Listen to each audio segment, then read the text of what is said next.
అందరికీ నమస్కారం. నేను మీ కిరా కార్పేని. మాజీ శాసనసభ్యురాలు, మాజీ మంత్రి ఆర్కే రోజా వైకుంఠ ఏకాదశి సందర్భంగా శ్రీవారిని తిరుమల కొండ మీద దర్శించుకున్నారు. ఆ తర్వాత బయటకు వచ్చి ఆవిడ మాట్లాడారు. ఏం మాట్లాడారో ఒకసారి విందాం. స్వామివారిని వైకుంఠ ఏకాదశి రోజు దర్శించుకోవడం అనేది చాలా అదృష్టం. ఎందుకంటే ఇది చాలా మంది కోరుకునే కోరిక, కానీ కొంతమందికే భగవంతుడు ఆశీర్వచనం దొరుకుతుంది. సో నిజంగా దాంట్లో నేను ఒకరైనందుకు చాలా హ్యాపీగా ఫీల్ అవుతున్నాను. అండ్ రెండు కళ్ళు సరిపోవు ఈ రోజు స్వామిని చూస్తుంటే.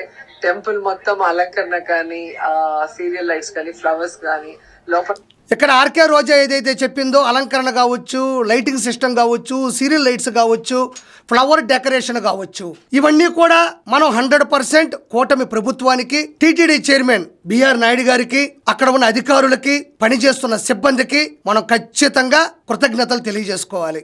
ఎందుకంటే అక్కడ ఉండేటువంటి రద్దీ, అక్కడ ఉండే మెయింటెనెన్స్ చిన్న చితక కాదు. డైరెక్ట్ గా ఆర్కే రోజానే చెప్తుంది అక్కడ ఎలాంటి ఏర్పాట్లు ఉన్నాయి అని. పూర్వం రోజుల్లో ఇలాంటి సందర్భాల్లో కొండ మీద ఎలాంటి పరిస్థితులు ఉండేవి అనేది నేను ప్రత్యేకంగా మీకు చెప్పనక్కర్లేదు.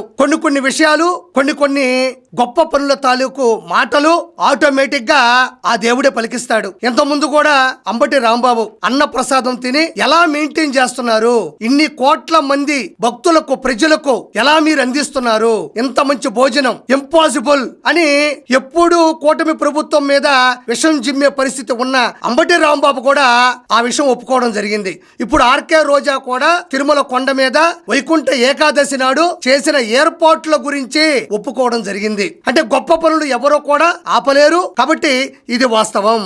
వైబే చాలా డిఫరెంట్ గా ఉంది. సో చాలా ఎనర్జీ, చాలా పాజిటివ్ ఎనర్జీ మనలోకి రావటం అనేది మనం ఫీల్ చేయగలం. ఎవరైనా కూడా ఈ టెంపుల్ లోకి ఎంటర్ అయ్యేటప్పుడు, తిరిగి బయట వచ్చేటప్పుడు ఆ ఎనర్జీని మనం ఫీల్ చేయగలం. అండ్ వైకుంఠ ఏకాదశి సందర్భంగా మన సాక్షి ప్రేక్షకులందరికీ కూడా భగవంతుడి ఆశీస్సులు మెండుగా ఉండాలి. జగనన్న, నాకు అర్థం కాదు ఆర్కే రోజా, తిరుమల కొండ మీదకి వెళ్ళావు, శ్రీవారిని దర్శించుకున్నావు, మంచి ఏర్పాట్లు చేశావు అన్నావు. గతంలో ఎప్పుడు కూడా శ్రీవారి కొండ మీదకి వెళ్ళి అన్నదాన ప్రసాదం గురించి కానీ, లడ్డూ ప్రసాదం గురించి కానీ, దర్శించుకున్న సందర్భం గురించి కానీ, హుండీలో వేసినటువంటి ముడుపుల గురించి కానీ, మొక్కుల గురించి కానీ గత 5 సంవత్సరాల్లో ఏ రోజు కూడా, ఎలాంటి సందర్భంలో కూడా, ఎలాంటి సమయంలో కూడా నువ్వు మాట్లాడలేదు. పైకి వెళ్ళడం, జగనన్న గురించి భజన చేయడం, జగనన్న అధికారం గురించి మాట్లాడడం తప్ప ఎప్పుడూ చేయలేదు. మొట్టమొదటిసారి మాట్లాడడం జరిగింది. ఎందుకు అంటే పదే నాలాంటి వాళ్ళు ప్రశ్నించారు, కొండ మీదకి వెళ్ళినప్పుడు నువ్వు చేయాల్సిన పనులేంటి, నువ్వు చేస్తున్నటువంటి పనులేంటి, నీ ప్రసంగం ఏంటి అని చాలా మంది వార్నింగ్లు ఇచ్చారు.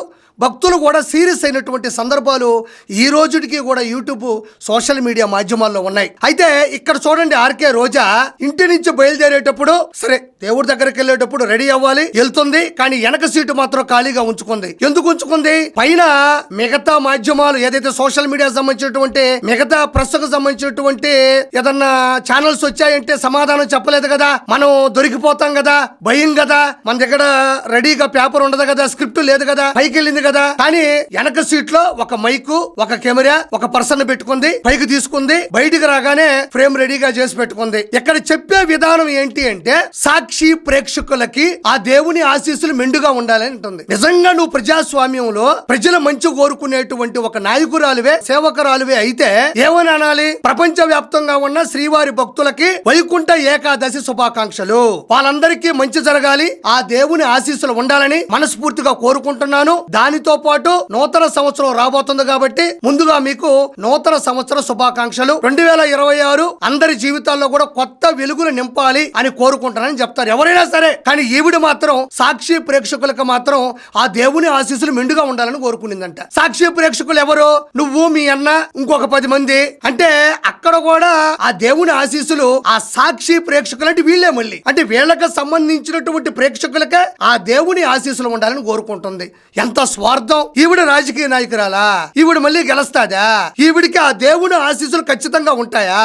సొంత ఛానళ్లు, సొంత మీడియాని, సొంత మనిషిని తీసుకెళ్లి ఒక ప్లేస్ లో ఒక ఫ్రేమ్ పెట్టుకొని, చేతిలో మైకు పట్టుకొని అక్కడ మాట్లాడేటువంటి మాటలు వినండి మీరు. సాక్షికి సంబంధించినటువంటి ప్రేక్షకులకు మాత్రమే దేవుని ఆశీస్సులు మెండుగా ఉండాలని కోరుకుంటుంది అంటే ఈవిడ జనాలు ఎందుకు నమ్ముతారు? పూర్వంలో కూడా కొండ మీదకి వెళ్ళినప్పుడు ఇలాంటి చేష్టాలే, ఇలాంటి ప్రసంగాలే మాట్లాడినటువంటి తీరు ఆర్కే రోజా గురించి నేను ప్రత్యేకంగా చెప్పనక్కర్లేదు. తిరుమలకు సంబంధించినటువంటి టికెట్లు ఎన్ని అమ్ముకుంది, ఎన్ని వేల కోట్ల రూపాయలు ఆర్జించింది నేను ప్రత్యేకంగా చెప్పనక్కర్లేదు. అన్న చేస్తున్నటువంటి కొండ మీద మోసాలను వెనకేసుకుని వచ్చినటువంటి మహిళ ఎవరైనా ఉన్నారు అంటే 2019 నుంచి 2024 మధ్యన ఆర్కే రోజా మాత్రమే. ఇది కరెక్టేనా మీరు చెప్పండి? తిరుమల కొండ మీదకి వెళ్ళినప్పుడు ప్రపంచ వ్యాప్తంగా ఉండే వాళ్ళందరూ బాగుండాలి, బాగుపడాలి, ఆశీస్సులు ఉండాలని కోరుకుంటారు కానీ నా సాక్షి ఛానల్, నా వైఎస్ఆర్సీపీ, మా వాళ్ళు మాత్రమే బాగుండాలి, మా వాళ్ళకి మాత్రమే దేవుని ఆశీస్సులు ఉండాలి అందంటే ఏ దేవుడు ఒప్పుకుంటాడు? ఏ దేవుడు ఆశీర్వదిస్తాడు?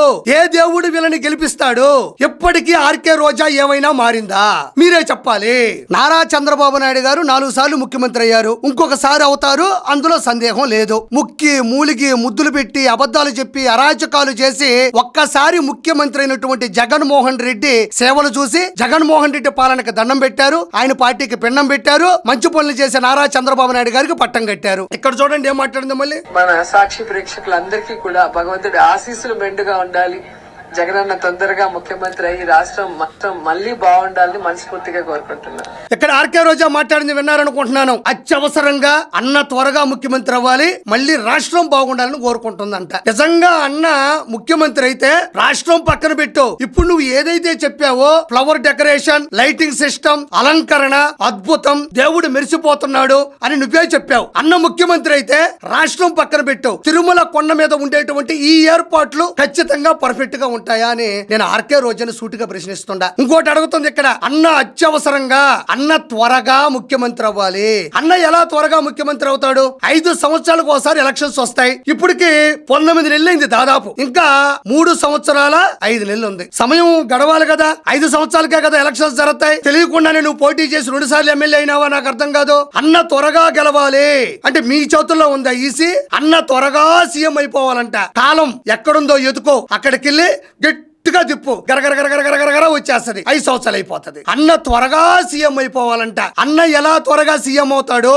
బూతులతో రెచ్చిపోండి, వీలైతే నా కోసం చచ్చిపోండి అని కార్యకర్తలు ఉసుగొలుపుతూ ఉంటాడు. కాబట్టి అన్న త్వరగా సీఎం అయిపోతాడా? 2 సార్లు ఎమ్మెల్యే, ఒక్కసారి మంత్రి అయిన నువ్వు రప్ప అనే డైలాగులతో రెచ్చగొట్టే ప్రసంగాలు చేస్తూ ఉంటావు. కాబట్టి అన్న త్వరగా సీఎం అయిపోతాడా? పట్ట పగలు కత్తులతో వీరంగం చేస్తూ, చిందులు వేస్తూ ప్రజల్ని భయభ్రాంతులకు గురి చేస్తూ ఉంటారు. కాబట్టి అన్న త్వరగా సీఎం అయిపోతాడా? పట్ట పగలు మిట్ట మధ్యాహ్నం నడి రోడ్డు మీద అత్యంత కర్కశంగా ఒక జీవాన్ని కోసి చంపి మొన్నం నుంచి వస్తున్నటువంటి రక్తంతో అన్నకి అభిషేకం చేశారు. కాబట్టి అన్న త్వరగా సీఎం అయిపోతాడా?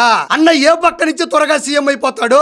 ప్రజలు చూస్తున్నారు కదా. నీ బిడ్డలు మాత్రం ఇండియా సరిపోదని ఇటలీకి వెళ్లి చదువుకోవాలి, కార్యకర్తలు వాళ్ళ పిల్లలు మాత్రం రప్ప అంటూ చెడిపోవాలి. ఏమంత స్వార్థం? కార్యకర్తలు మనుషులు కాదా? వాళ్ళ పిల్లలు మనుషులు కాదా? ఇదే మాట నువ్వు మొన్న పబ్లిక్ గా ప్రజల మధ్యన నువ్వు అన్న రప్ప అన్న మాట ఒక యూనివర్సిటీలోనో, ఒక స్కూల్లోనో, ఒక కాలేజీలోనో సపరేట్ గా సబ్జెక్ట్ పెట్టారు అని తెలిస్తే నీ బిడ్డల్ని ఆ సబ్జెక్ట్ నేర్చుకోమని నువ్వు పంపిస్తావా? నిజాయితీగా చెప్పు. పిల్లలు బాగోగులు కోరుకునే నువ్వు దేశ విదేశాల్లో చదివిపిస్తావు, కానీ ఎదుటోళ్ళకి మాత్రం రప్ప అని రెచ్చగొట్టే ప్రసంగాలు చెప్పి వాళ్ళు మాత్రం చెడగొడతావు. నీకు నిజంగా చిత్తశుద్ధి ఉందా? ప్రజల మీద ఉందా? మీ కార్యకర్తల మీద ఉందా? ఎవరి మీద ఉంది నీకు? వైఎస్ఆర్సీపీకి సంబంధించినటువంటి అమాయకమైనటువంటి కార్యకర్తలు గాని, ప్రజలు గాని, వాళ్ళ శ్రేణులు గాని నేను దయించి కోరుకుంటున్నాను, ఇలాంటి వాళ్ళకి మద్దతు ఇవ్వకండి. ఆవిడ 3,000 కోట్ల రూపాయలు సంపాదించి వాళ్ళ కుటుంబాన్ని ఏమో ఏ చెన్నైలోనో, ఏ మహారాష్ట్రలోనో, ఏ ఢిల్లీలోనో సెటిల్ చేసుకుంది.